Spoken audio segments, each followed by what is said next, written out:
I'll start off something. Can you tell me about yourself? What is your major? What year is this at UMD for you? And what organizations are you part of? Okay, for sure. So my name is Saba. I'm a senior. My major is philosophy, politics, and economics, and I have a minor in technology and entrepreneurship. Um, what clubs I'm a part of? Yeah, that's what you said. Yeah, Okay. yeah, Well, I think should I say like the clubs that I've been a part of, like the last couple of years? yeah. Sure. Okay, cool. Because like I'm not really a part of any clubs right now, but I was the president of the Black Student Union Freshman Council, and I was the president of the Black Honors Caucus my sophomore year. And then I started my own club called the Jeopardy Club, Jeopardy at the University of Maryland, my sophomore year. And I was a part of the Ethiopian Eritrean Student Association. I was the public relations chair my freshman year, the foreign relations chair my sophomore year.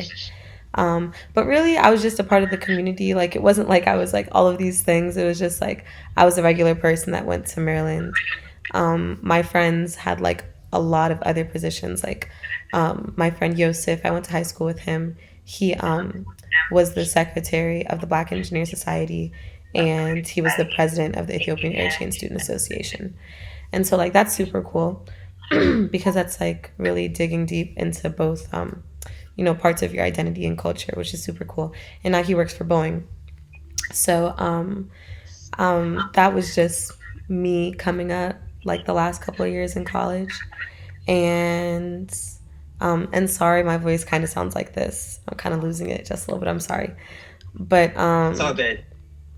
yeah, now I kind of after my sophomore year, I kind of got out of the extracurriculars at school because it is unpaid work. It's kind of crazy how much, you're expected to do, but it's like completely unpaid. So I kind of switched my focus into internships and things that would supplement the leadership skills that I already started to get together. And so I interned at Google. Well, first, I worked at Milk and Honey, which is a black owned. Do you know Milk and Honey? No. Oh, okay, yeah. So it's like a black owned restaurant um, that's like right down the street from College Park. So I started working there as a hostess. And then that was like the first time I ever worked in a restaurant. And then I just worked my way up and I became a like front of house lead, and then I became like a trainer for the new people, and then sorry, it's a fly in here. Sorry, I lost connection. Can you backtrack to when you were working at Milk and Honey? Yeah, I was just saying, I worked in a couple different positions there. I started off as a hostess, and then I became a server, and then I became a trainer, and then I became an assistant manager, and then I became a manager. It was just so crazy. And then I also worked as like a personal assistant to the managers for a second. I mean, to the owners for a second, and that was crazy. But that taught me a lot about a lot of stuff. And then after that, I went and I interned at Google in Ann Arbor, Michigan. That was last summer. And then when I came back from Ann Arbor, I interned at the U.S. Department of Treasury in the Office of Management and Budget. So that's the most recent internship I did. I did that last semester, um, and that was like my first semester of my senior year. And then the semester after that, I actually didn't take any classes. I worked at an accelerator called Bethesda Green because I have a business. It's called Rendered Inc. But we'll probably get into that later. But yeah, I basically worked at that accelerator starting in January, and then it was for 7 months. So it actually just ended in the beginning of the summer. And then I started taking classes again during the summer, like just this past summer that just ended. And then here I am in my last semester. So I'm finishing out college, and I'm excited about that. All right. So yeah, let's get into your company. Can you tell me a little bit about Rendered Ink and what what it does? For sure. So, Rendered Ink is a sustainable fashion brand. It's really centering education. I think that sustainability is really important, but I never assume that anyone knows anything. Really, truly, that's just me. So I make sure to educate people everywhere that I go and everything that I'm talking about. I know for a fact that none of my friends or family members care about sustainability. My best friend actually doesn't really care about sustainability at all. So low key, every time that I post, it's low key sent. It's like low key towards her, but I really care about sustainability. I'm literally wearing a necklace like that has. This is from my friend actually, Ryan. This is his business. He sells these. He also goes to Maryland, but Breakbox Recycling. That's the name of his business. Um, but yeah, with Rendered, I really started it my sophomore year. It was just basically out of me loving to thrift. All of my friends would always ask me like where I got my clothes from, and I'd be like, "Oh, I got it from the thrift store." So it's kind of one of one, and everyone always likes something exclusive. So a couple of my friends were like, okay, well, when you go to the thrift store, you know what I like, so just get something for me too. So I started doing that, and they started giving me like, it would be like I would get them something, and then they'd pay for my entire cart. So, I love to shop, so I'm like, I'm gonna go ahead and do that. And it really started there. My friend Yaz, who also goes to Maryland, she's an architecture major. Um, she also loved to thrift, so I asked if she wanted to do it together. So we did it together for a little bit, and that was 2 years ago. And so, like, since it's been a lot, I'm like the CEO, so I decided to do pop up shops once a month. Um, yeah, that was like a couple of months in, like probably like 5 months in, I decided to like make it a goal to do pop-up shops once a month. And we did, and it became pretty successful pretty quickly. And I'm really thankful for that, because it's because of that kind of thing that happened my sophomore and junior year that allowed me to learn what I needed to learn to get into the accelerator. So yeah, I really love Rendered because I really love sustainability and giving out education to people about things that actually matter, not like politics, things that don't actually matter. Right. So when exactly did you start Rendered? So I started it on October 17th, 2018. That's the All official right. starting date. So, is it common for people or like seniors to like set up a company like at this point, or would you say like this is a big accomplishment? Um, that's a great question. Is it a great accomplishment? I mean, it's a big milestone for me. I think that there are things that we all should celebrate like way more often, like birthdays. Like my birthday's coming up. It's on November 17th. So, I'm trying to get into like right now I'm not really in the headspace, it's election time literally right now. We're like in the middle of election days. So, I think that birthdays and when you get your LLCs and when you graduate and like all types of things we should celebrate.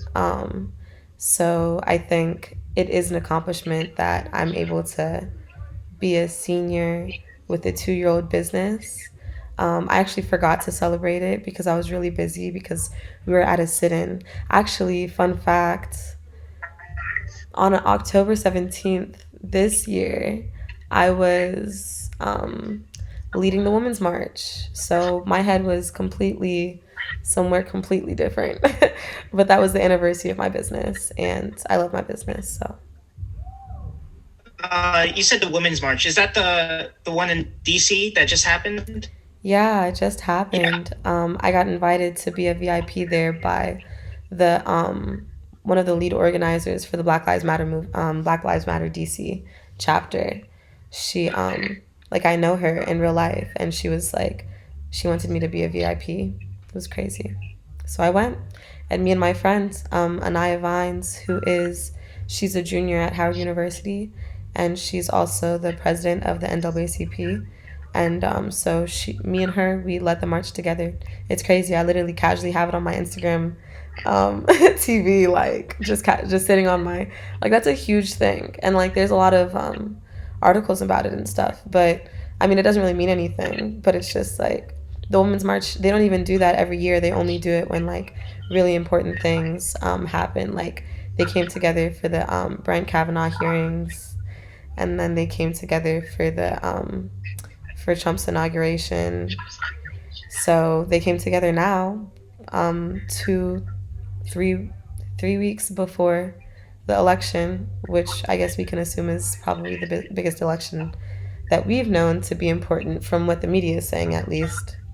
So that's the kind of thing that I think about in relation to the Women's March, because they have a lot of sponsors, but at the end of the day, that's just like a couple heads of companies that know a couple of friends. Like all of this stuff is ridiculously intertwined with each other. So I don't give anything too much credit, but it is interesting to see what gets like people mobilized, because the Women's March had a lot of people there. Right. I was there reporting on it, so that's really interesting. That is cool. So moving on from your company,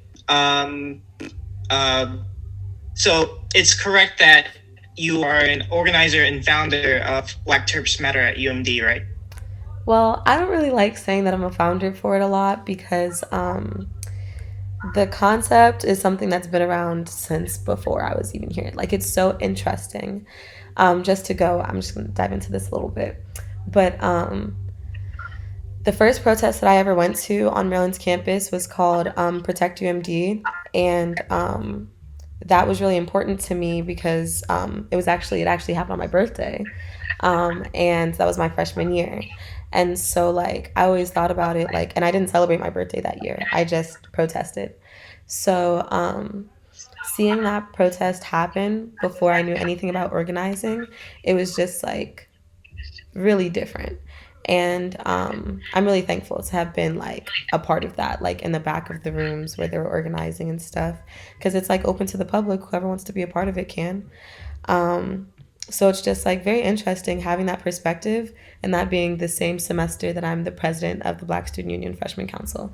So there is like a little bit of pressure on me to do something, but not like an immense one, because people don't have to do that kind of stuff. Like people choose not to be a part of the community all the time.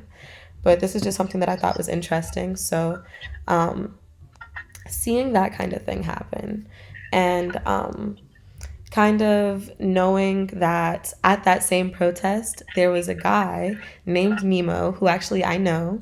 Nehemiah is his actual name. And he was wearing a hat, and on the hat it said Black Terps Matter. And that's before I even knew what I was talking about. Literally, freshman in college, like I didn't know anything. So, but I have like a picture, and he's my friend too. Like he's been my friend. But he was wearing that before. So how can I call myself the founder of Black Terps Matter? Black Terps Matter is something, like the concept of people caring about Black students at Maryland is something that came way before me. So that's why I hesitate to call myself a founder. But I am organizing on behalf of the official organization, Black Terps Matter. And that's something that we officially did form. I'm not even going to say for the first time. Someone probably said that before. But, I mean, I know for a fact that they did, because Black Terps Matter, the organization that Black Terps Matter, the Black Honors Caucus, the organization that I was the president of, actually, before I came into the school, before I came into the school and before I came into the position of president, they actually sold merch that said Black Terps Matter. And I had nothing to do with it. So it's just like, I'm just here reaping the benefits, to be honest. Like, I'm just glad that this is a catchy hashtag that we can all come together under. But we all have to also be on the same accord that, like, this is much bigger than just a hashtag or just a name. It's like truly acting like Black people deserve better and like fighting for it too, even when it's uncomfortable. So that is the idea that I'm kind of organizing for all of the students at the University of Maryland. I'm not doing it like by myself or anything. There's two other organizers, Alyssa and Nadia, who are like fantastic women who Alyssa is the SGA Student Government Association VP of Academic Affairs, and Nadia is a part of the University Senate, and they're some of the only Black women in their positions. So they are also working in different areas and aspects with to further the demands of Black Trips Matter. But yeah, really, we're just out here working like in real life. So I just say that I'm organizing on behalf of Black Trips Matter so I can pull it all together as much as I can. But really, I'm just trying to organize things as best as I see fit, like as best as I think I can, without it being Right. detrimental to myself. All right. So speaking of that first protest you mentioned, do you remember exactly like when it happened? Yeah, it was June 25th, 2020. Yeah, it's actually interesting because Nadia is the one that asked me and Alyssa to like help her put it together and everything. And that's like really courageous because it's like an extremely humbling thing. Like when you ask people to help you and like because you care about something and you have to put your pride to the side, and she did that. So I'm very proud of her for that. Um, and yeah, the protest happened. There's literally more than 200 people that came out to it. Um, and yeah, Alyssa and I, we were very much leading it. Like we really had to round everyone up and get us all on the same accord. And I think that's something that we do very well together. Like in the moment, we get each other like that. All right. And so you said Black Trips Matter like was an idea before you guys even like created the organization. But exactly like do you, what day did the organization like first start? It was that same day, June 25th, I'd say, Okay. because we were like coping with the after effects of the movement, of the Black Lives Matter movement. Like this stuff is a lot. It's a lot more than anyone could ever like describe in like one sitting.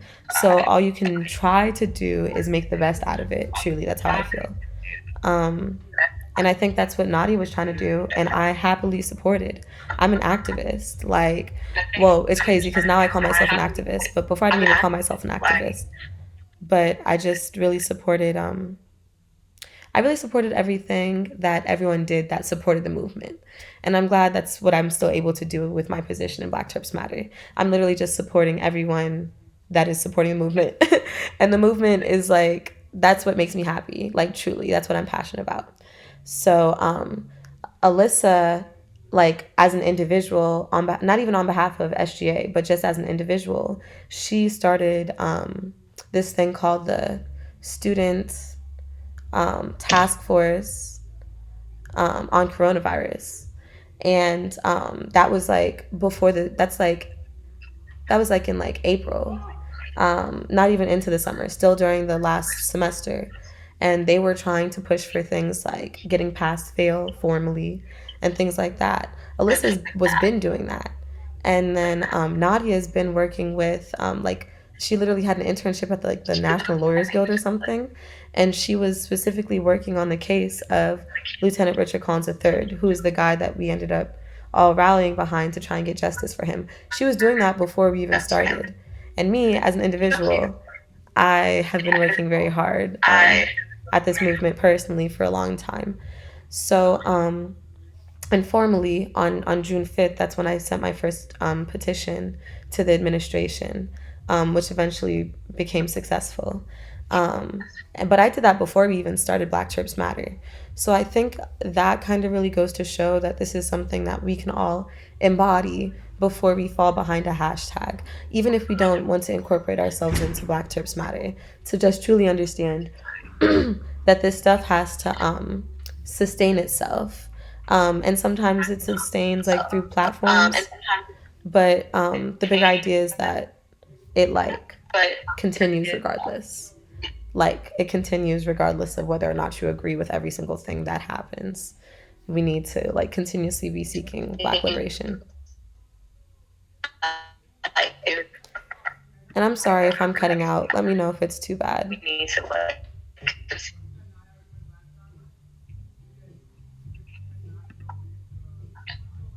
Can you hear me?